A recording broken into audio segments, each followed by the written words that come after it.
The African drums are sounding. Hey, good evening and welcome to another edition of African Drums. I'm your host, Norwell Hinds. Last week we started a conversation on the African villages, the development of the African village movement, and the socio-economic development of Guyana. This is part two of that conversation. Last week we looked at the historical significance of the village movement, and we, in a sense, took it from that historical route to the contemporary times, where we looked at some of the significant developments over time in Guyana and how the African village movement played a role in that. This week we continue that conversation, and with me in studio today are Professor Clive Thomas and Mr. Carl Greenidge, who was with us last week. This week we'll also be joined by two community organizers in the second segment of the program. I want to welcome our guests to the show today. Thank you. Happy to be with you. Yeah. And good to have you again, Mr. Greenidge, and good to have you, Professor Clive Thomas. Thank you very much. Last week we looked at the African village movement, and we looked at it particularly from the historical significance point of view. Considering that historical significance, what would you say how would you describe the Guyanese economy today, considering that significance? Well, I must begin by apologizing for not being here.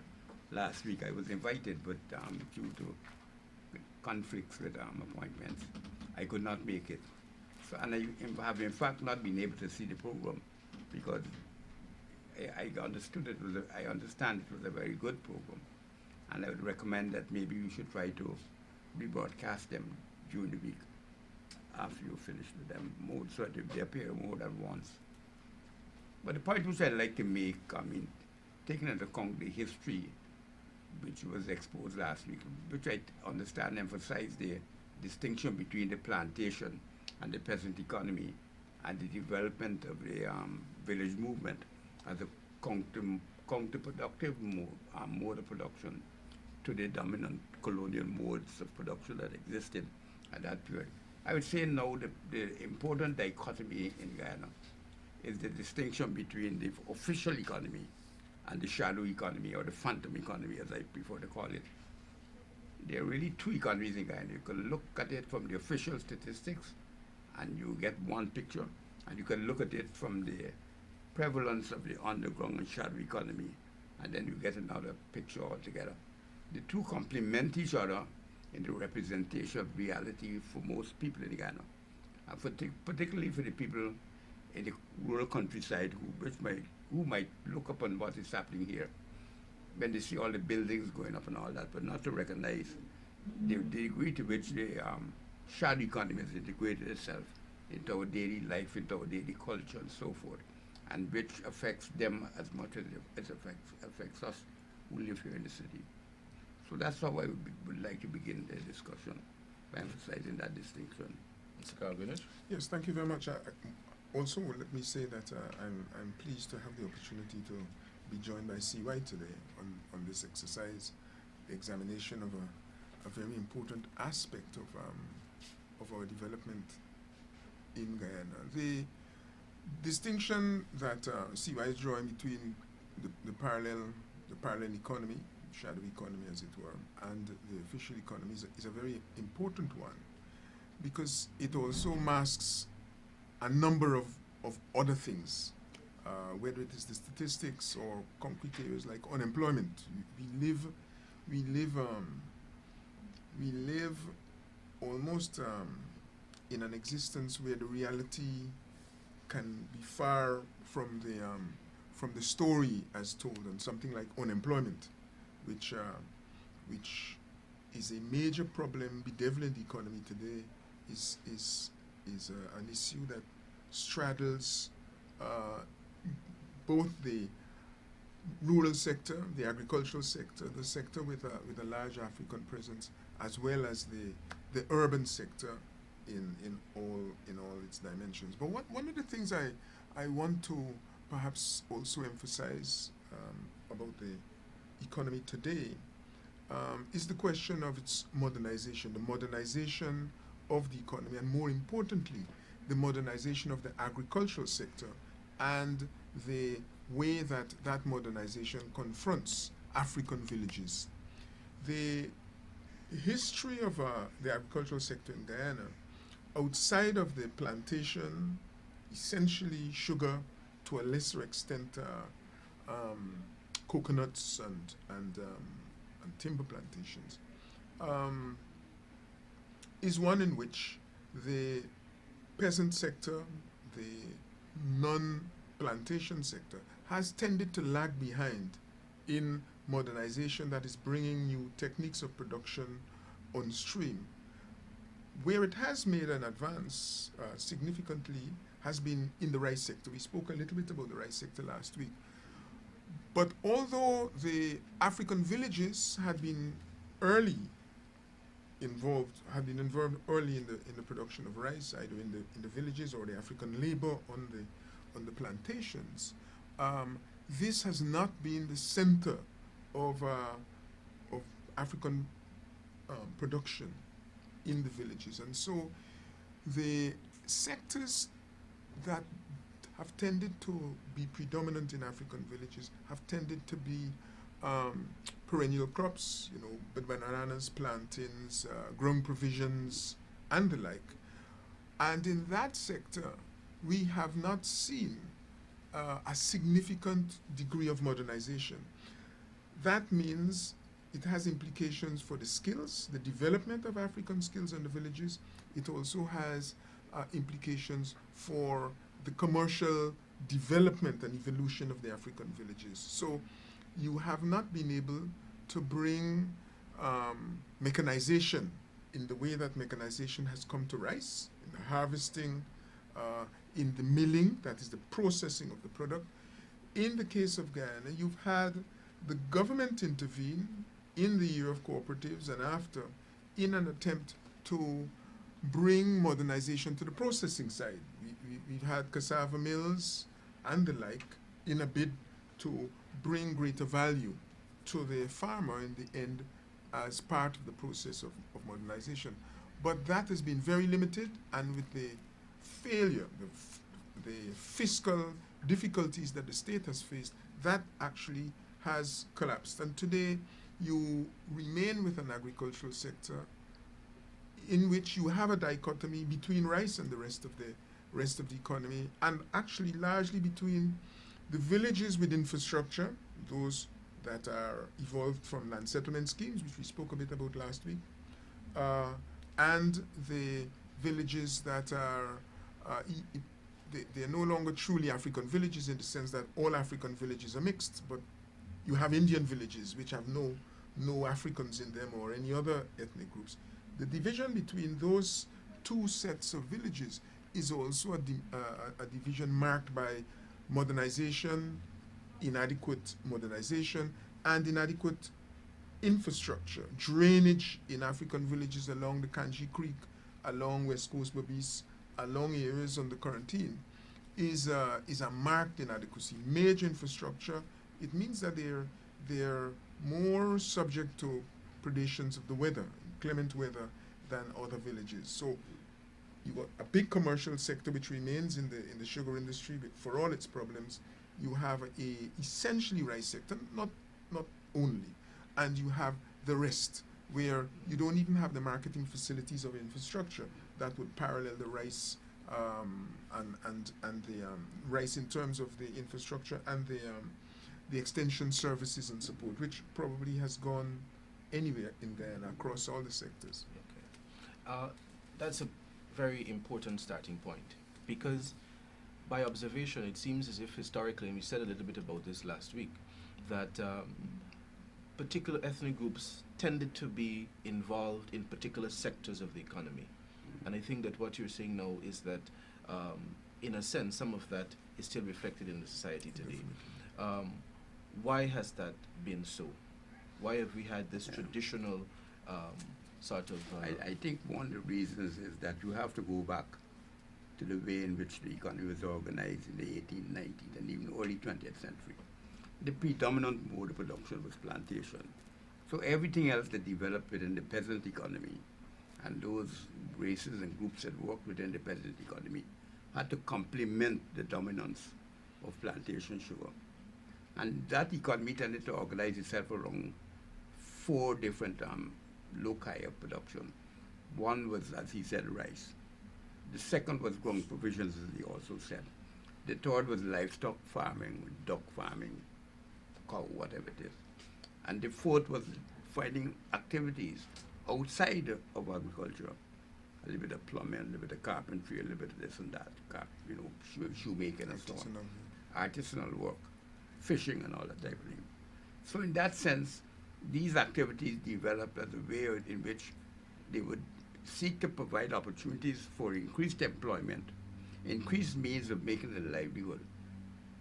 If you continue the dominance of the dominant plantation sugar system, when we nationalized the industry, we perpetuated that. We didn't try to break up the structures and liberate the land for the development of farming communities, African, Indian, whatever they may be, to take hold of those resources to provide a means of livelihood for themselves other than through the plantation. We still kept the bifurcation between plantation, but this time state-owned, and the peasantry.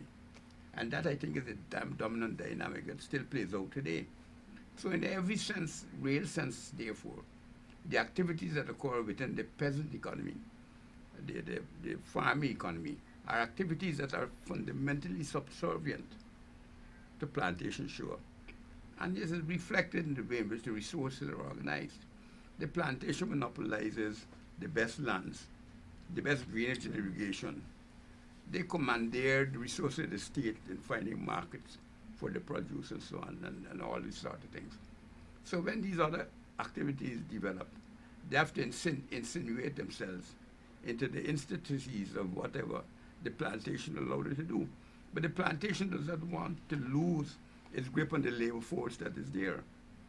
If you know the major problem they say in the sugar industry is the lack of finding labor. So they wanted these activities to develop to a scale that would still continue or at least supply them with labor for running the plantation. I should have also mentioned that the peasant activities has also been involved in the production of sugar cane, rather, I should say, which were processed in the other factories. And even that showed the domination of the plantation sugar sector, because they were concerned with cultivating the cane and having it processed in the factories. They got some land lease for that. And unless the land was cooperatively owned or the state provides some support for its cooperative development, say like at Bellevue, it was never sufficient to make it a viable enterprise. So the thing hung on and hung around there and never got past 10% of the total cultivation of cane ever in the history of the country. So it has always been a peripheral and a peripheralization of the rest of the rural economy around the plantation. And the state system that we had never tried to break that fundamental dependence. That's how I would put it. If I would have tried to find a single driving and determining explanation for what happened. This complements what Carl has said, because all those things that he said are also true: the lack of resources, the lack of land development. The land settlement schemes were efforts to try to cut that nexus. I should probably also point out that even in the 19th century, a Royal Commission to Guyana had recommended in 1897 that the sugar estates should become peasant-owned, or should be cooperativized. So there's nothing revolutionary in what we're saying now. This is an idea that's been old as since the last century. Can I add to what Siwa is saying? Yeah, But please now do. I would like to wear my former policymaker's hat Okay. and to say to you this: first of all, as regards the land settlement schemes, the initial land settlement schemes were in fact intended really to hold labor for the sugar estates. That is certainly true of the initial land settlement schemes, and the subsequent post-independence land settlement schemes were an attempt by a first independence government to try, especially by moving off the coast, to establish land settlement schemes that would be different. Now, I think the difference and the challenge that needs to be highlighted is a challenge of management and perhaps of at the policy level, that is important to understand if we're going to grasp why we have failed in this endeavor, as I call it, to modernize the peasant sector. The growing, for example, of corn and split peas and cotton and so forth off of the coast faced this sort of problem. In many of these crops that we chose, the land labor ratios, that is the number of men available versus the land that they had to plant, was always a low ratio. In other words, you always had so much more land than the number of people who were prepared to go as settlers to these schemes, whether it was the national service schemes or the other schemes. The government, faced with that challenge, tried a number of things. You threw some of the schemes open to Caribbean persons who would be interested, as well as the unemployed in the urban areas.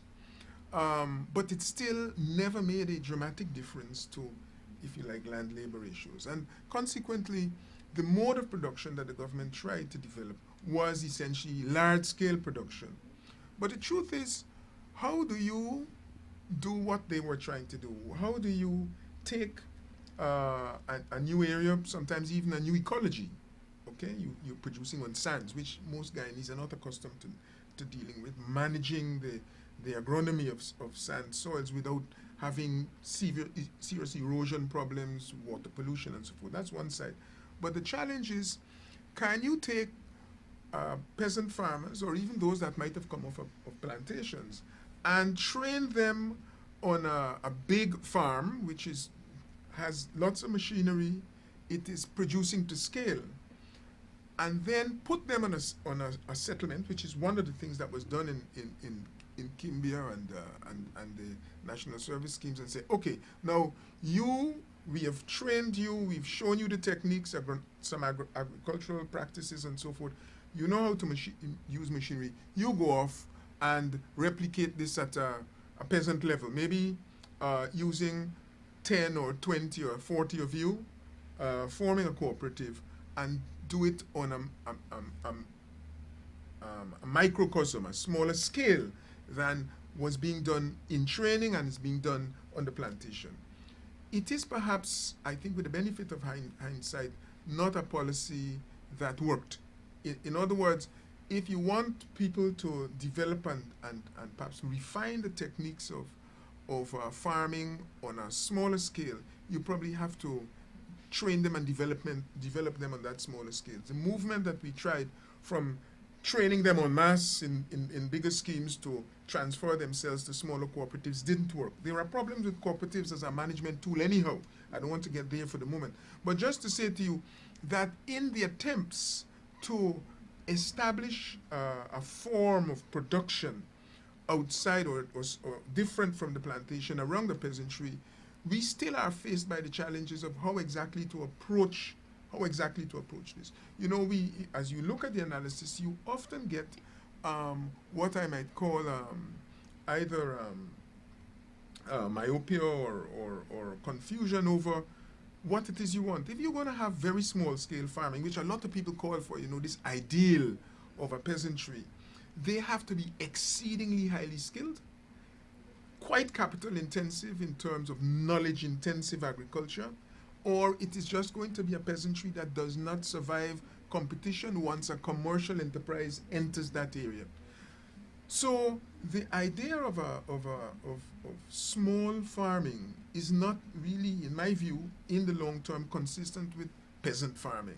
If you're going to make it small, it's going to survive in today's world. They have to be highly skilled, not only in terms of how they manage their labor, but in terms of bringing chemistry and agronomics, even if it is areas such as greenhouses, how to apply fertilizers. Those things have to come with the farmer and with training for them to really do things. And actually, funnily enough, a lot of the areas that the African villages and farmers have an interest in are areas amenable to such practices. But you will have to invest a lot of resources in training them. The artisans, ironically, the post-slavery period they are in the post-slavery period, the artisans that went to the urban areas, the artisans that built, let us say, Winkle in New Amsterdam, were slaves or freed slaves. These are men that had developed their skills in whether it is in ironmongering or what have you, and those were available in the villages. But as slavery was abolished, a lot of them left and came to the urban areas and got absorbed into that economy with all the consequences. I'm sure CY has over the years been articulating for the taking of the value of the labor from those small artisans to the capitalists that funded them. But you have to be able to marry those and more relevant skills today, including computer skills, to the village itself, even if it is in the area of marketing. It is very, very important. And we have to understand that you have to bring modern management to rural agriculture and all the skills that go with agriculture. Agriculture is a complex area. It requires scientific and other skills. And we have really to ensure that in fashioning its policy, the government not only understands but pursues that as diligently, if not more so, than in the traditional commercial sectors of agriculture. And that is an area of failure. We have not succeeded even in fisheries. It's good that you mentioned fishing just now, where you have cooperatives, they were reasonably successful, and where capital was an important input. But inland and offshore fishing in this country it blossomed at one stage and then died as the challenges on the technical side, that is following the fish stocks, when they move, being able to analyze their movements and therefore not learning where a fishing ground is here and it is going to exist and behave as though it's going to exist there for the rest of the century. They move, fish migrate, and this is something that requires analysis. In a lot of these areas, especially because of small scale, you have to marry the input of the government with the smaller sector in a way that sugar doesn't need. The sugar industry itself could have established its own research facilities. And even though that was the case, of course, the government put in research facilities to support them. We have to see the symbiosis between the role of the government and of the artisanal sector and the agricultural, the so-called peasant sector in the same way. But go ahead, one thing I'd like to emphasize in all this before it gets too far, particularly for your listeners, is that the agroecological conditions, the environmental conditions of Guyana, are very demanding in terms of agriculture, what you can do. And you have to keep that to the forefront of your consciousness if you're trying to develop an agriculture. Because what we have here has developed by trial and error. The sugar was not the crop of choice when the settlers came here. They tried everything else, and they settled the sugar. The coastal belt was not the place of choice. They started to grow the sugar along the riverine areas. And there's a reason for ending up on the coast. And those reasons were dictated by the environment in which we have to produce crops in Guyana. And the skills available. And the scales that are demanded because of that are enormous. For every square mile of sugarcane, those farmers have to dig and arrange to have at least 100 miles of waterways. Every square mile, 100 miles of waterway.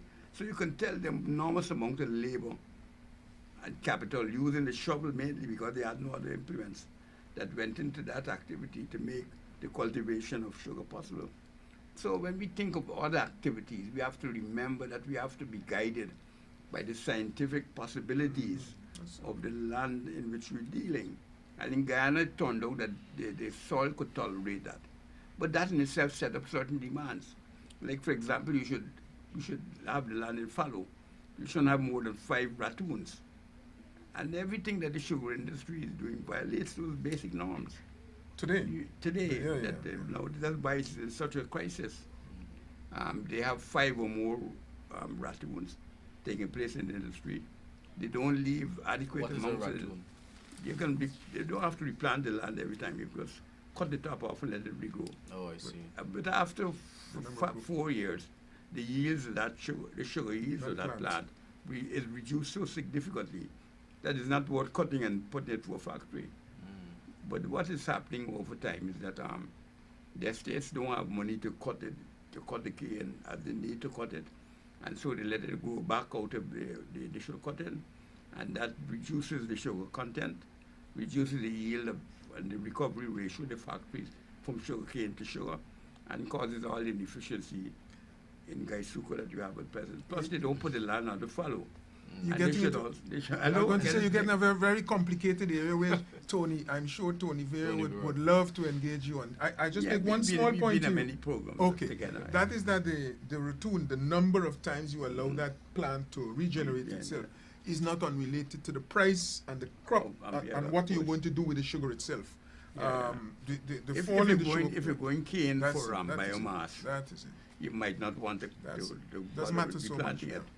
Because you're looking for the biomass, the biomaterial inside content. The thing, But if you're looking for the sugar quality, the pulp, or the sucrose inside the cane, then you have to make sure that the cane is of quality that will yield enough sugar, sucrose, to make it worthwhile to grow. Which just goes to show that even in that sector, the science, you have to have the skills to be able to. So I want to know, because you alluded to a lot of those things, how then would you describe the involvement of the descendants of the Africans who created the village economy, the village movement in the economy today? We talked about sugar, we talked about the present economy, we talked about the need for innovation and technology. Where are the African people situated in the economy today? Well, I think, first of all, they need to be well grounded in the science of the land that they want to cultivate and to find a livelihood from. That tradition has fallen over the years in Guyana. We used to be proud of our agricultural school and all these various things, but these things have fallen by the wayside. The university itself. I mean, I've written 3 or 4 books on sugar. Could you only imagine that? Including plantations, presence and state, where I try to analyze all these specific forms of modes of production in the sugar industry. And that is just somebody who is not a sugar expert. That's just ancillary to my work as an economist. So you need people in all these fields to identify these things. From what I've done, I've certainly known, for example, that the holdings of the land that people get are too small to cultivate and generate a livelihood from small-scale farming. It's too small. But that just goes to show that in the areas where you have the villages, the African villages in particular, you've run into a situation where the availability of infrastructure to drain the lands and the mechanism for inheritance are actually dysfunctional. They're dysfunctional. It's ironic that having dug and cultivated this whole coast, the African labor which has transformed and commercialized this coast, the African villages are the villages with the least infrastructure, the least quality of agricultural infrastructure, and today also with perhaps less skills per capita than any of the other. Because I think the old food still remains the food today. Those who control the plantation, control the drainage and irrigation, control access to land, and therefore control the development of communities outside of the plantation sugar. And if the government is doing it today, the government is responsible for what is happening, just as the plantation under the Booker's days was responsible for that under the development of the surrounding countryside, including the African villages. They played a major part in that development. Well, today the government, I think, is largely interested in developing those areas of political interest to itself. Political constituencies. And of controlling the other constituencies. And in the pursuit of that control, they are prepared to allow the infrastructure, especially if they would have been established before this government came to office, to collapse and to decline. It is one of the sad aspects of governance in Guyana, that it is often destructive, and that's what you have today. The concessions being granted by the government to international entities or multinational companies for the development of these areas often is on lands that are not in traditional PPP areas. And they don't consult with anybody in giving away these lands. They just sign memoranda of understanding, and go ahead. And in the same way, they neglect the areas as though the only future for those areas is to give them away to foreigners. But these are resources which we have died for. People have sweated for these resources in acquiring the land, in trying to develop them. And this country will not develop for as long as the government does not recognize that people are the center of the development here. And you have really to pay attention to their needs and also to have some attempt at ensuring there is equitable treatment between the communities. Yeah, The but purpose. the government also needs to hold in trust resources that come to it for the That's right. benefit of the people. And the They the can't children. be the arbitrary distributor of these resources. Take, for example, the sugar compensation funds from the European Community. You Mhm. are Yes, aware of yes, that. yes. I A good mean, point. these funds should go in large part to the farming communities surrounding it. These are billions and billions of dollars, nearly 100 billion Guyana dollars have already been pumped into that industry. But all it goes to Gaisuko, and then when they got tired of putting it to Gaisuko, they insisted it must come to the government. Yeah, So the that's it. government will determine how it should be used. And the EU has agreed to do that in compensating for breaking up the sugar protocol under which the sugar would be sold. So one of our themes, both for the Coffee 250 and for this show, has been self-activity Yeah. and self-reliance. Yeah. Considering then this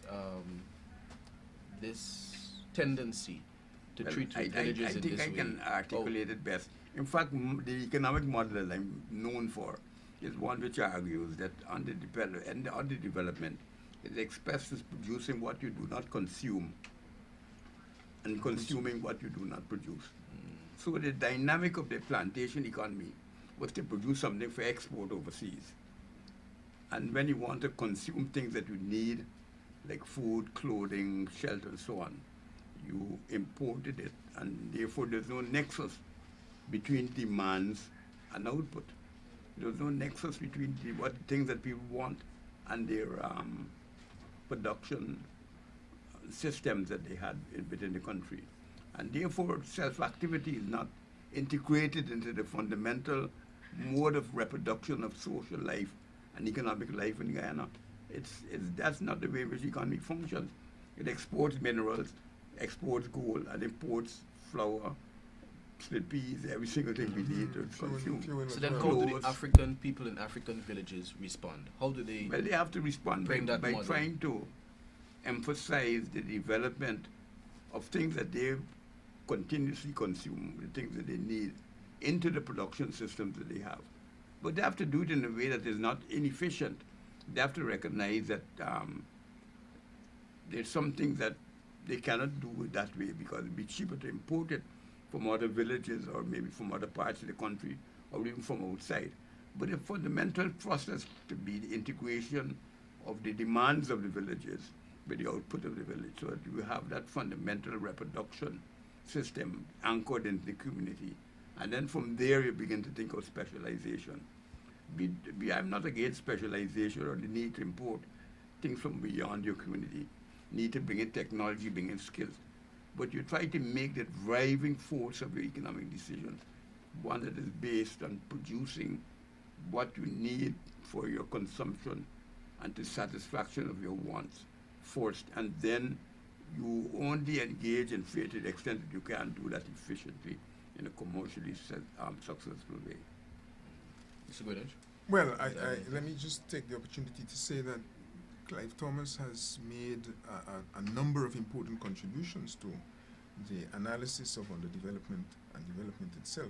And for me, the most seminal, if I might use that term, contribution has to do with this core principle, namely the need to ensure, or for policy making, and it can't be left to the individual farmer, for policy making to recognize the importance of consuming what is produced and producing what is to be consumed, and trying to, if you see them as two circuits, in trying to ensure that they are as closely integrated as possible. Of course, one of the difficulties that we face today is that this society is not merely consumer-oriented, but its tastes are determined externally. Its tastes are determined externally, and that means that you always have a bifurcation between what is produced and what is consumed, because people are advertising, the United States in particular.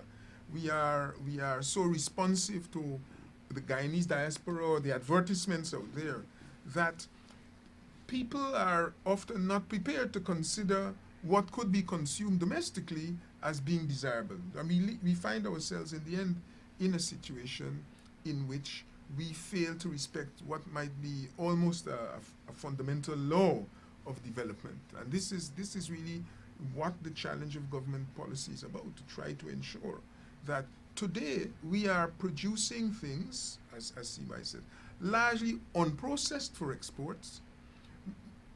We are consuming things that could be produced, for example, by the sugar industry. The byproducts of sugar, the byproducts of the sugarcane plant are over 50 byproducts, many of which we import.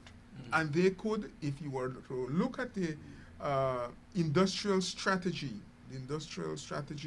of the country more carefully, we could, to greater benefit than we do now, produce varieties of sugarcane and process those cane plants to deliver the very products that we are importing. And whilst you hear people speak about diversification, we are perhaps less diversified, undoubtedly less diversified today than we were 30 years ago. It is a shocking thing. In many ways, we would have gone backwards in terms of fundamental structures associated with development. No, sorry, I don't want Go to ahead, interrupt please. you, but I know you're running pressed for time. Yeah. No, but go ahead. But one of the points I'd like your readers also to know, as a bit of information that all Guyanese should have, is that every single chemical you can produce on Earth, and the usual source is petroleum, can be produced from sugar.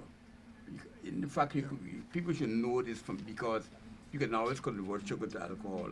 And from alcohol, you can make any chemical, which means that every single thing that is produced on Earth can be produced from sugar base. Lipstick, Industrial explosives, oils, industrial oils, no matter what, butter, surfactants that you put inside ice cream, and you use for baking flour and so on, making bread. All these things have a sugar, can be produced or duplicated from a sugar base.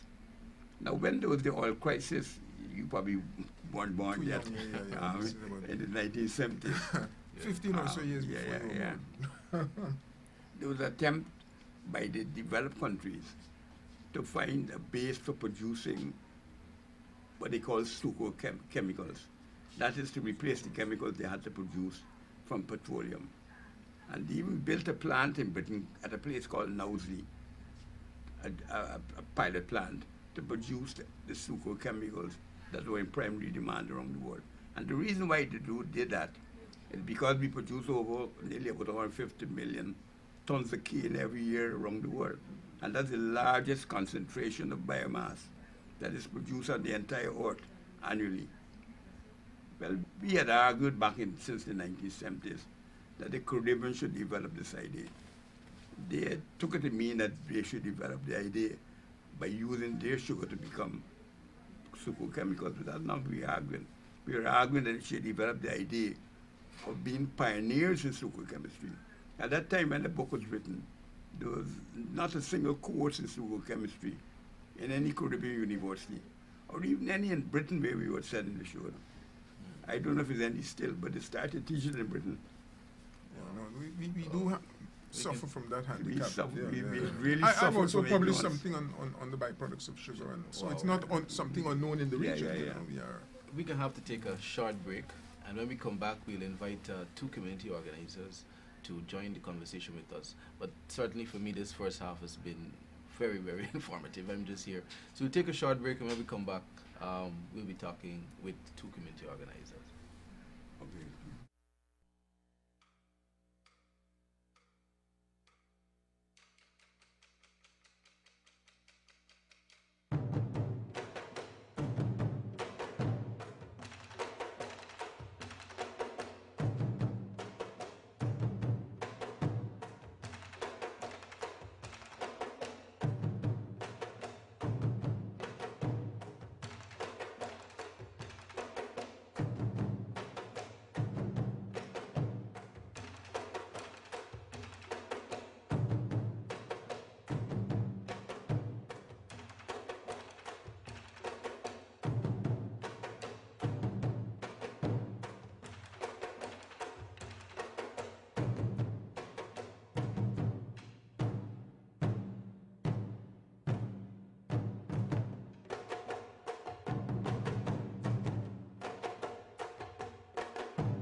This is African Drums. As you know, we're talking about the African village and the socio-economic development of Guyana. In the earlier segment, a very interesting conversation, we looked at the development of Guyana's economy and the significance of the African village. Particularly, we focused on how it is that the village, or rather how the economy, the Guyanese economy, is organized the way it is organized. What were the factors that contributed to that? And we began to talk about some of the things that are necessary now for moving us forward, especially in African villages. In this segment, of course, we continue the conversation with Professor Clive Thomas and Mr. Carl Greenidge. And I'm joined as well by two community organizers from the West Bank, Ms. Comica Johnson out of the Good Intent Sisters Village, and Mr. Alleyne out of the Stanleytown Village. And these folks are going to tell us a little bit about the work they've been doing and sort of complement the conversation we had in the first segment. So I want to welcome particularly our two guests, Ms. Johnson and Mr. Alleyne. Welcome to the show. Thank you for having us. Okay. What sort of specific opportunities, I'll ask our experts and then ask you guys to join in. What sort of specific opportunities exist within the African village for development? You want to, Well, you want to... no, I was going to say the most obvious, given the types of crops and economic activities, farming activities you see in the villages, the area of processing, the processing of agricultural products is perhaps one of the most glaring gaps. The production of ground provisions, production of fruits, all of these lend themselves to processing so as to perhaps get a higher value for the product that is sold, and also to minimize losses associated with spoilage and so forth.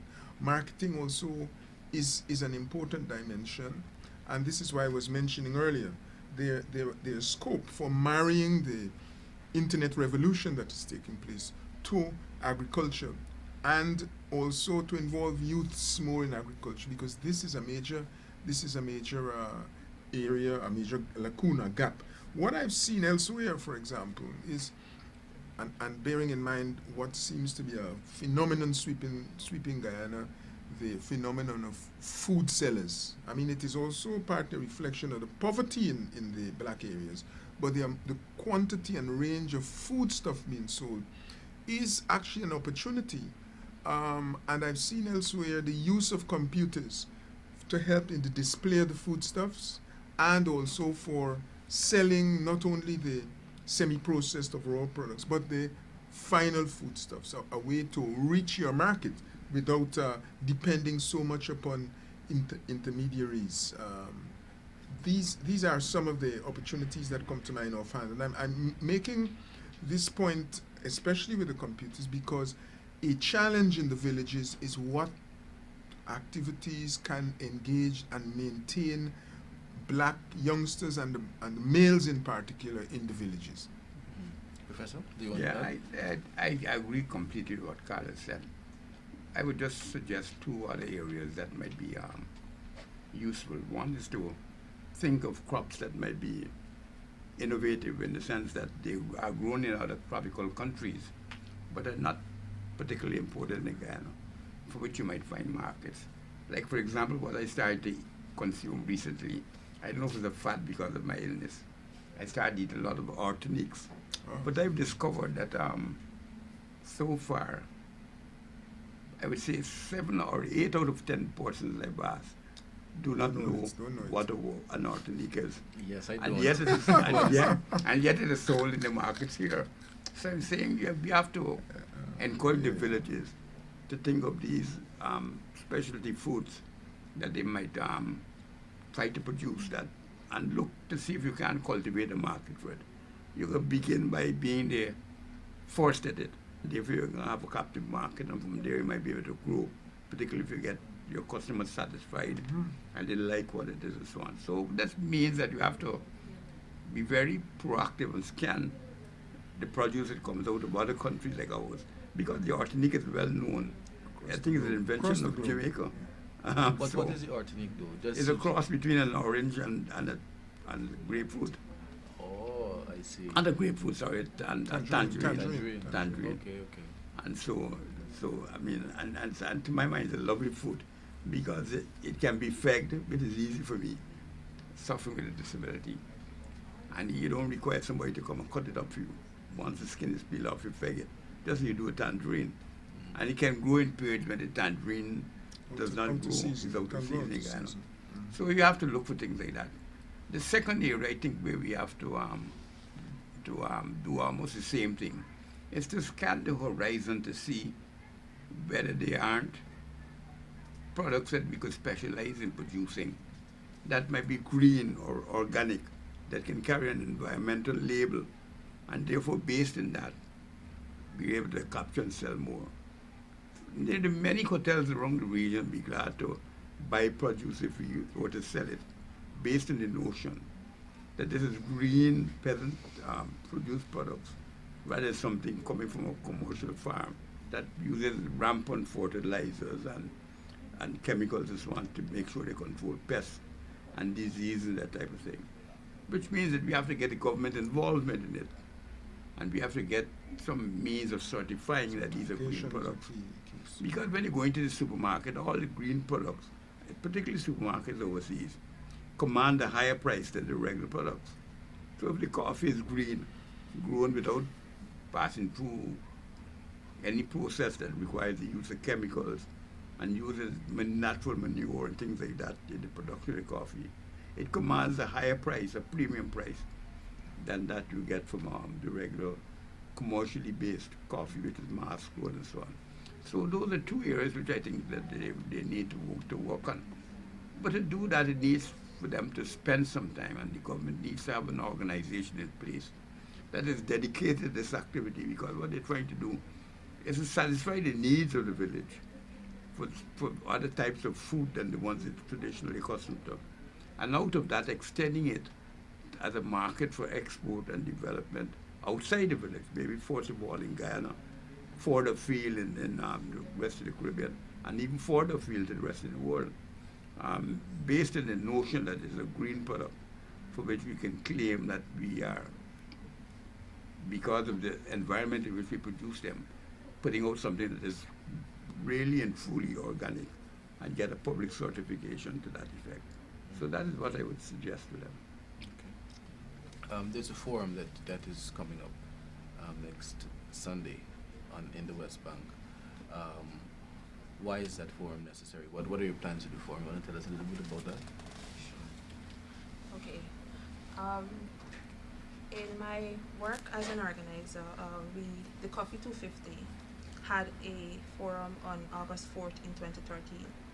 And coming out of that forum, we saw the need to go into communities, talking about education, discussing about employment, land use, and all of the issues affecting African communities. And coming out of that discussion, I think I should mention that we saw the African community was in trouble. So we started to have forums every 2 weeks discussing different issues, from small business networking to, as I said before, land use and other important issues. And so we decided, coming out of those discussions, we decided to go into communities. And so we went to Dartmouth, we went to Linden, and then we went to the West Bank. And we've held 3 meetings in Good Intent Sisters, in Stanleytown, in Bagotville. And we see the need for Africans to engage in self-reliance and self-activity. And so we have planned a forum next week discussing some of those issues. But even before that, we have engaged in some small steps that we're doing to try to uplift our people. There are different activities that we'll touch on later that are going on in the communities, but particularly the forum next Sunday is aimed at discussing the state of the African community. Particularly your African community, which is on the Yes. West Bank. The Particularly, West Bank communities. Yes. The communities of Good Intent Sisters, Stanleytown, Bagotville, and we're inviting some communities on the West Coast and the Pan-Africanism. And you're from Stanleytown, Mr. Alleyne. Yes, I'm from Stanleytown. So tell us, what are some of the things that you see as important, particularly considering our earlier conversation about the economy and the village economy? Well, what I've seen in Stanleytown, we need to have more drainage in Stanleytown so that we can go back to the land. That's very important. What I've noticed is that when persons come into the village to work, they give us anyhow, any kind of slam dash kind of work. We deserve better because we're taxpayers and we deserve better. I was glad when I was invited to the first meeting by Comica's group, because it is my desire to see my brothers and sisters do better. We deserve better and we can do better. And I jumped at the opportunity to go out and to help. In regards to our group, we have gone a far way. We were able to purchase books for students in the common entrance class to a cost of over $80,000 from our limited resources that we've pulled together. And we're working really hard to develop our community. It is my desire to get young men off the street. It is heartrending to see my black children. Well, I would say every black child is my child. Be more self-reliant, that they could produce for themselves. I've asked many parents to send their children out, but the parents, we need to work on them also, to educate them of the importance to get their kids out and for them to understand the importance of being self-sufficient. It's very important because they're kind of lacking there. We have seen the importance of sports in our community, and we're working on that to draw the youths, because there's one of the area that we can get the youths to come out, and we've been working there, hard to get them out. Because too often our children are in the hands of the police. It's hard. It's really hard on me as an individual. Many days I pass to see the boys lying with nothing to do. When they go for a job, they don't have the necessary skills. Well, in our group, we've planned to open a library. We've planned to establish bins in our community and sports facilities. Because only last week Sunday I was at a meeting that ran for about 4 hours. We had to work hard to convince a lot of youths that we are working in their interests. And I'm calling on the members of the community to support us, because it is for their interests also.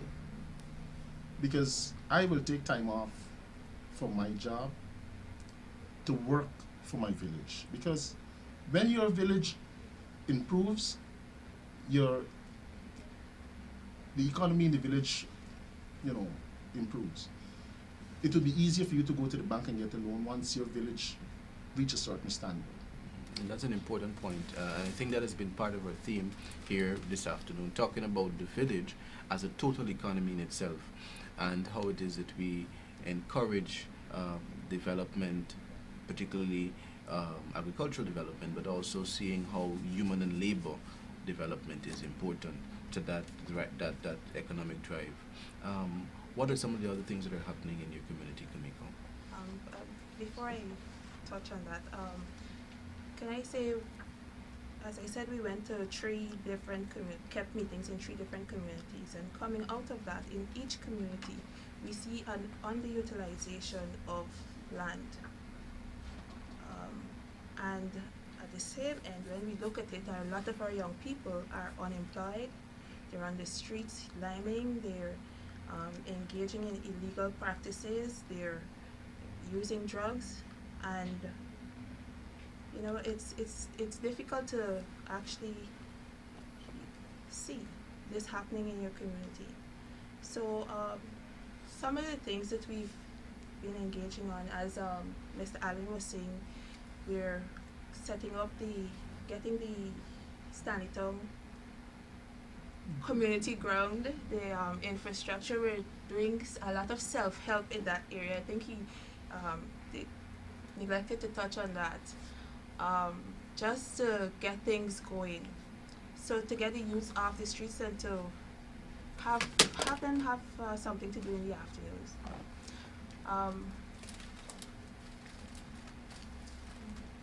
Continue. Go ahead. Okay. Yes, we've also decided to start a community center where youths could come in the afternoon and they could do their homework. They have people there guiding them, retired teachers assisting them. And these are small steps that we've been taking in the right direction. And you know, we're sitting, trying to get things together to help develop these communities, because what we fail to realize that as Africans, that we can't sit and wait on anyone to do things for us. We have to become efficient enough to do things for ourselves. So a lot of self-help is needed in the African communities. Those are some of the observations that I've seen. Oh, yeah, and they are important observations. On the agriculture side, I know that you're working with some communities, particularly some leaders, particularly church groups and so on, that are interested in opening up lands for farming. Is that ongoing? Yes, it's in the process. We're working on that. Okay. And Mr. Alleyne? Well, our group, we have acquired some books already to open our library. And when we get up and running, I will volunteer my skill to teach youths, those who have dropped out from school, to teach them. And I've been working around the country, getting people to come over and help us, because it is my desire to see Stanleytown, come out on top.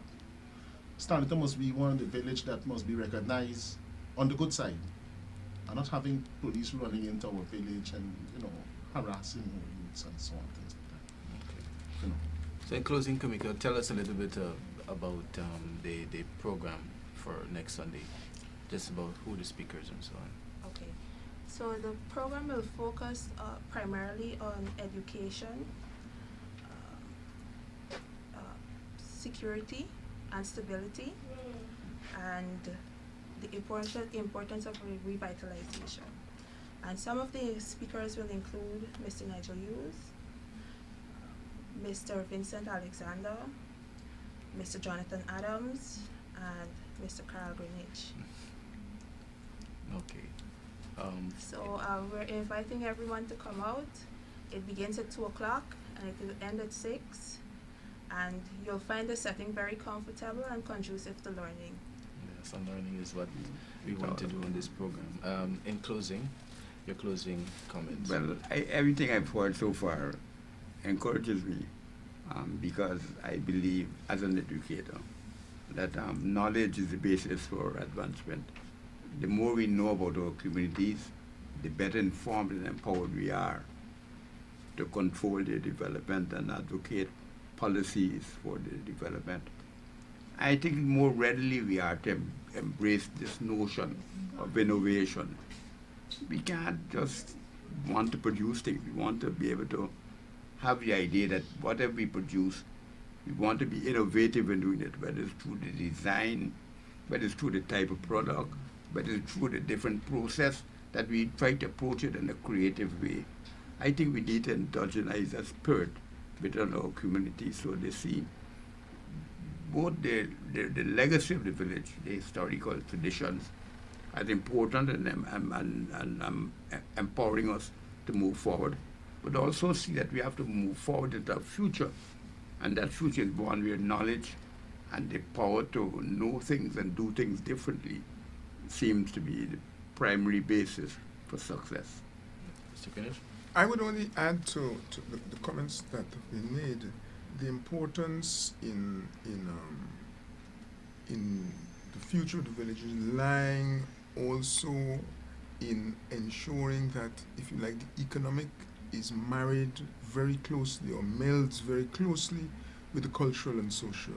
There can be no doubt, yes, and the political. There can be no doubt that a tremendous loss of skills, loss of youngsters, migration out of these villages.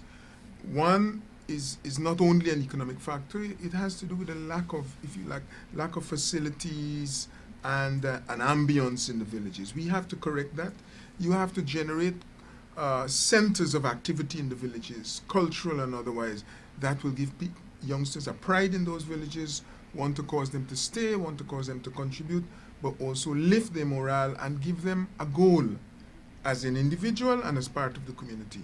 And the economic is part of that. The economic alone can't solve all their problems. So it is very, very important that support be provided by way of communal facilities, physical facilities, but also social organization within the community of all types, whether it is church or just simply networks, small networks within that community and across the communities. This is very, very important. Thanks very much. I think this was an excellent program and we had an excellent panel. I want to thank you for tuning in once again to African Drums. Join us again next week. Next week, we will be touching actually on cooperatives, primarily because of the recent issues with cooperatives. We decided to focus on that next week. So join us next week, Sunday, and be sure to check out the forum on the West Bank at the Bagotville Community Center. This has been African Drums, a presentation of the Coffee to Fifth Committee.